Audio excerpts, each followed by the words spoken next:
सुनो अंकल जी, पहले क्या क्या बोला ना, जान तो लो हुआ क्या है। उत्तराखंड पुलिस त्वरित कार्रवाई करती है।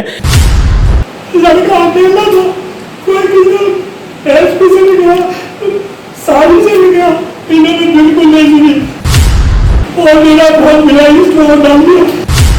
मैं पढ़ने का आदमी इतना परेशान, बस मेरा इसका क्या मिला। सुरागीलाल न्यूज चैनल में आपका स्वागत है और मैं हूं आपके साथ दिलप्रीत सेठी।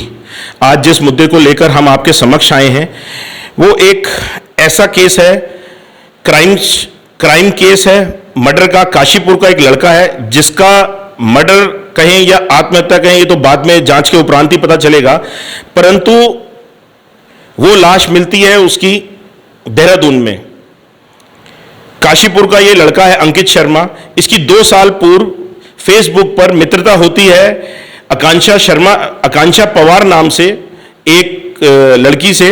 इसकी मित्रता होती है, फेसबुक पे ये लोग मिलते हैं, फिर नंबर शेयर्स होते हैं, फिर आपस में बोलचाल शुरू होती है और फिर उसके बाद आना जाना शुरू होता है।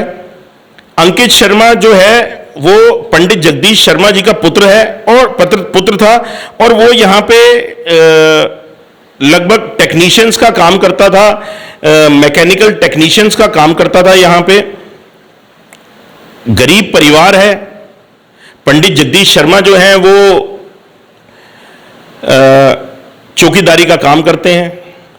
इकलौता पुत्र था उनका। आज उसके इंसाफ को लेकर काशीपुर के कई लोग आवाज उठा रहे हैं, क्योंकि आज तक इस केस में क्या हुआ है, क्योंकि वो हम अभी वहां के एसएसपी और इंस्पेक्टर से संपर्क करेंगे तो उसके उपरांत ही पता चलेगा कि क्या इस केस में क्या हुआ है अभी तक।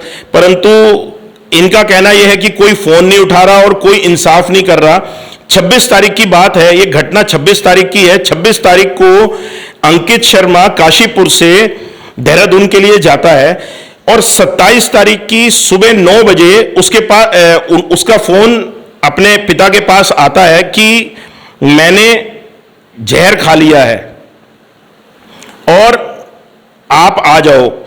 उसके बाद पिता जो है यहां से वहां पहुंचते हैं देहरादून पहुंचने के बाद एक अलग ही किस्सा सुनने में आता है। तब तक अंकित शर्मा जिंदा था, अस्पताल में था, डॉक्टर्स भी वहां मौजूद थे। जैसा कि पंडित जगदीश शर्मा ने हमको बताया कि मृत्यु से पहले उसने यह कहा कि मेरे से जो आकांक्षा पवार के जो परिवार के लोग थे उन्होंने ये बात कही कि तू अपने माता पिता को कहे कि मैंने खुद जहर खाया है।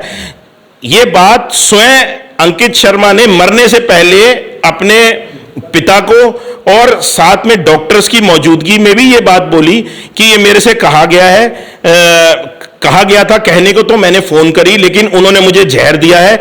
इससे पहले एक वॉइस की एक रिकॉर्डिंग भी हमारे पास है जिसमें जो आकांक्षा पवार के जो पिता हैं वो फाड़ने की और मारने की बात कर रहे हैं अंकित शर्मा को। ये भी हमारे पास इसकी वॉइस रिकॉर्डिंग भी हम अपने दर्शकों को सुनाएंगे।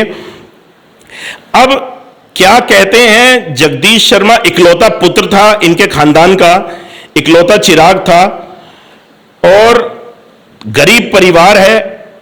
आखिर गरीब परिवारों की सुध कौन लेगा?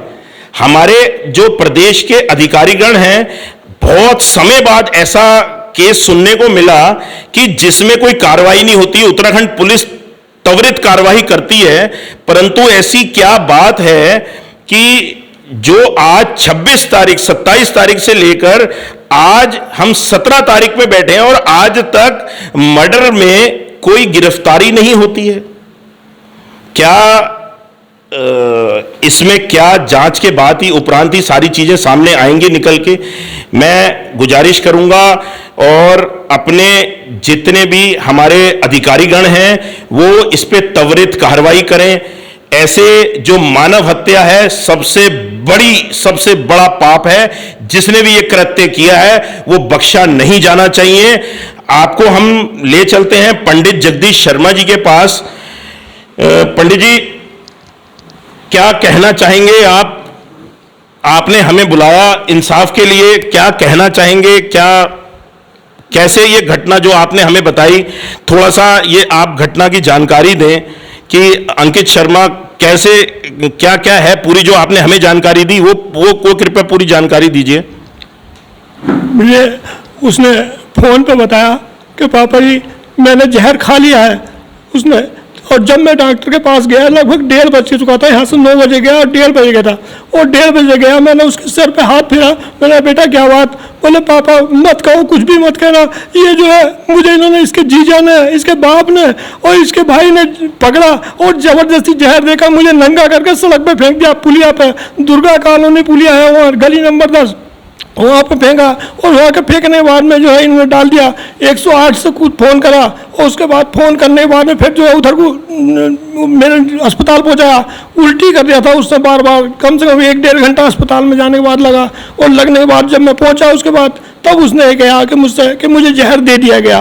पुलिस ये कह रही थी, बोले पुलिस ने जहर खा लिया। मैंने कहा पुलिस से मैंने कहा, मैंने कहा जहर नहीं खाया, खिलाया गया है। मगर पुलिस ने, एक साजी है जो साजी चौकी इंचार्ज हर्रा वाला के, उन्होंने बिल्कुल सुनवाई नहीं करी और मेरा फ़ोन भी बंद कर दिया, नहीं उठाया। फिर मैंने एसपी दिलीप सिंह को फ़ोन किया, उन्होंने फ़ोन उठाया और उन्होंने झूठों को तसल्ली दी। आज तक कोई कार्रवाई, मेरा कोई सुनवाई, किसी प्रकार की कोई सुनवाई नहीं हुई और ना किसी प्रकार का कोई झूठी तसल्ली दी इन्होंने। और मेरा लड़का जो एक ही था, मेरा तो वंश ही खत्म हो गया। और मैं यही कहूँगा कि भगवान उसका भी वंश ही खत्म हो जाए। अगर काश लड़की होती और लड़की मर जाती तो क्या मुझे जेल नहीं पहुँचते? उन्होंने ना जेल करवाई उसको, ना पकड़ा। जबकि मैंने इंचार्ज साहब से कहा था, लड़का वहीं था उस समय, पोस्टमास्टर हो गया था।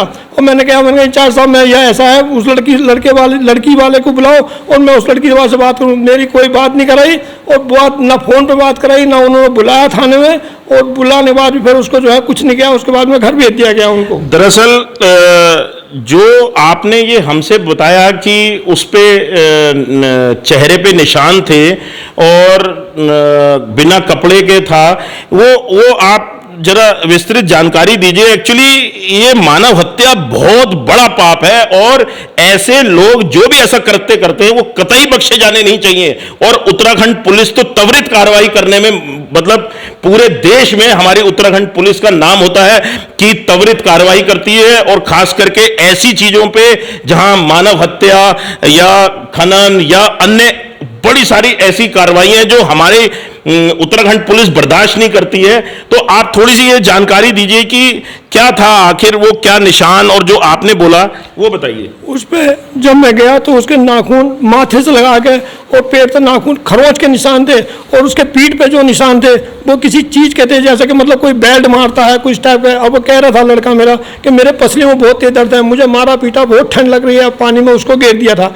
उसके बाद में उसने ये बताया कि आप चिंता मत करो, सब इंसाफ भगवान करेगा। और आज तक पुलिस वालों ने भी कोई इंसाफ मेरा नहीं किया। मैं देहरादून भी गया और साजी से भी गया, साजी ने मना कर दी। बोले भैया अभी तस्दीक चल रही है, आज 22 दिन हो गए, आज तक कोई तस्दीक नहीं हुई, किसी प्रकार का कोई खबर नहीं, कोई कुछ नहीं। मैं ही फ़ोन करता हूँ तो बता देते हैं दिल को तसल्ली के लिए। कोई उन्होंने मुझे अच्छा झूठा संदेशा दिया, कोई सच्चा संदेश नहीं दिया। ना तो लड़की गिरफ्तार हुई, ना लड़की का बाप गिरफ्तार हुआ, ना लड़की का जीजा गिरफ्तार हुआ, ना लड़की का भाई गिरफ्तार हुआ।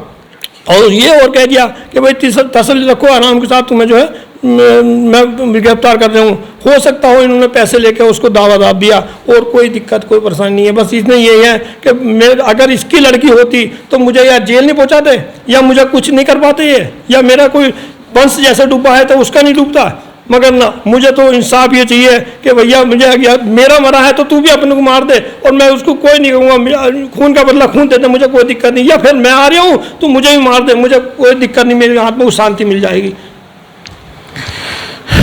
बड़ा दुख का विषय है और ऐसी दुख की घड़ी में हमारे नेतागण, हमारे जो अधिकारीगण हैं, उनको ये सपोर्ट करना चाहिए, क्योंकि ऐसे कृत्य करने वालों को कतई बख्शा जाना नहीं चाहिए, जो कि हत्या को आत्महत्या का रूप देते हैं, या जो भी ऐसे लोग हैं वो सलाखों के पीछे जाने चाहिए। हम उत्तराखंड सरकार से, अपनी सरकार से ये गुजारिश करते हैं कि ऐसे व्यक्तियों को कतई बख्शा नहीं जाना चाहिए। मानव हत्या सबसे बड़ा पाप है और ये कतई बख्शे नहीं जाने चाहिए, और पंडित जगदीश शर्मा जी को इंसाफ मिलना चाहिए। धन्यवाद। नमस्कार सर, सुरागी लाल न्यूज़ चैनल में आपका स्वागत है सर। नमस्कार सर, जिस तरीके से ये काशीपुर निवासी जो जगदीश शर्मा है, इन्होंने अपने बेटे की हत्या की आशंका की एक एफआईआर दी थी कि आकांक्षा पवार है, चूंकि देहरादून की रहने वाली लड़की है सर, तो उसमें किस तरीके का पुलिस इन्वेस्टिगेशन चल रही है? चूंकि लड़के की हत्या, मर्डर हो चुका है या नहीं हुआ है सर, ये एक जांच का विषय है, तो पुलिस उसमें किस तरीके से सर कार्य कर रही है? जगदीश शर्मा जी की ओर से व्हाट्सएप पे ही एक मुझे कंप्लेंट भेजी गई थी जी। और उसी की अभी जांच चल रही है। दरअसल पुलिस को ये सूचना मिली थी कि एक लड़का, मतलब पब्लिक प्लेस की बात है, सुबह के टाइम पे जी। आसपास के लोगों ने सूचना दी थी कि एक लड़का वहां तड़प रहा है और बिल्कुल अजीब सी हरकत कर रहा है, अपने कपड़े फाड़ रहा है। देखा तो पॉइजनिंग वाला मामला था, इसने पॉइजन खाया था। जी। इसके बाद में इसके जो परिचय वगैरह थे उससे उनके पिताजी को संपर्क किया गया और पुलिस द्वारा ही इसे भर्ती कराया गया था। जी। दौरान उपचार इसकी वहाँ डेथ हो गई थी अस्पताल में।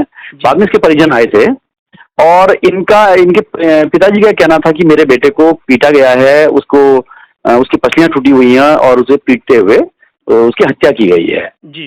चूंकि ये पब्लिक प्लेस का मामला था, पुलिस वहाँ सबसे पहले पुलिस ही रिस्पॉन्ड करने पहुंची थी। जी। तो उसको जो गहनता से जांच चल रही है, जो उन्होंने व्हाट्सएप पे शिकायती प्रार्थना पत्र भेजा है उसी की जांच चल रही है। जी। और अभी पोस्टमार्टम रिपोर्ट प्राप्त नहीं हुई है, तो या जो भी उसकी अगर विषय या जो भी अन्य चीजें कार्रवाई होंगी वो की जाएंगी, और अगर आरोप सही पाई जाए तो उनके खिलाफ कार्रवाई की जाएगी। लेकिन अभी प्रथम दृष्टया हत्या ऐसा कोई मामला प्रकाश में नहीं आया है। सर, जिस तरीके से एक वीडियो रिकॉर्डिंग जो भी सामने आई है कि जिसमें लड़की के जो पिता हैं वो लड़के को कह रहे हैं कि मैं तुझे जान से मार दूंगा, तो उसको पुलिस किस तरीके से संज्ञान में ले रही है सर? इसमें मैं आपको बताना चाहूंगा कि ये जिस दिन घटना हुई थी उससे 3 दिन पहले लड़की ने भी एक कंप्लेंट दी थी, लड़की के पिता ने दी थी कि अमुक नाम का लड़का जो है, जो मृतक है, ये मेरी बेटी को परेशान कर रहा है, शादी के लिए जिद कर रहा है। तो इनके बीच में कई दिन से मामला चल रहा था और ये भी प्रकाश में है कि दोनों पहले साथ साथ में काम करते थे किसी प्राइवेट कंपनी में जी। और उसके बाद इनके बीच में लड़का शादी करना चाह रहा था, लड़की ने मना किया था। इसी बात को लेकर इनके बीच में हॉट टॉक हुई थी, तो उसको भी जांच में शामिल किया गया है और जांच अभी इसकी जारी है।